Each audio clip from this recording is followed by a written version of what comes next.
Let's move on to Aston Villa. Aston Villa took out a loan from Kroll Trustee Services that appeared to be secured on all their properties and commercial contracts. What does this mean? It doesn't mean anything really other than the fact that they want to make their assets work as hard as possible. The owners, the three groups that are involved in ownership, certainly got the deep pockets, and I don't think it's any need for cash or anything. It's just a case of if you can make the cash and get it at an effective rate, interest rate, then you should do it, and it makes business sense to do it. So I don't see anything more than prudent housekeeping in that case. And obviously, Aston Villa, we've spoken a long time ago about the stadium revamp that they're planning on doing. I read something as much as it'll be £100 million just for one stand to be redone. How much could this whole stadium revamp actually cost for Aston Villa?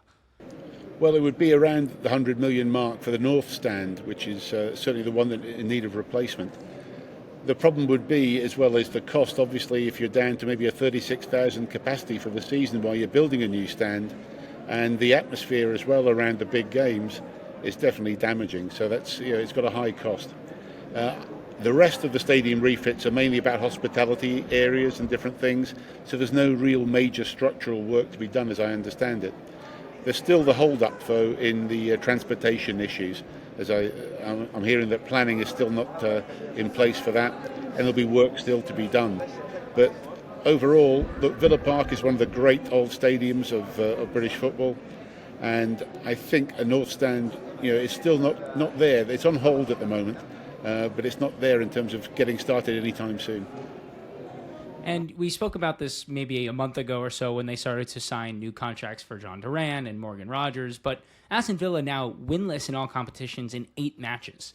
At what point do they need to get worried about their form and not being a Champions League team next year, not being a Europa League team next year, and having these big contracts, spending big money on transfers? I mean, they obviously had a great season last year and a great start to this year, but there's not really been that consistency at Aston Villa for a while, knowing you're going to be in Europe every year. Yeah, look, you're right. It's been a worrying form for Emery, especially at defence. I think they've let in some strange goals. I think 2 in particular I can think of that are very strange in terms of handball incidents in the area.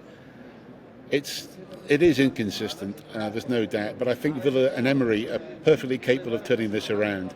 They're still hanging in the top 10, and if you look at the table, it isn't far to get into 7th place, 6th place, and so 5th, 6th, 7th will still get you European football.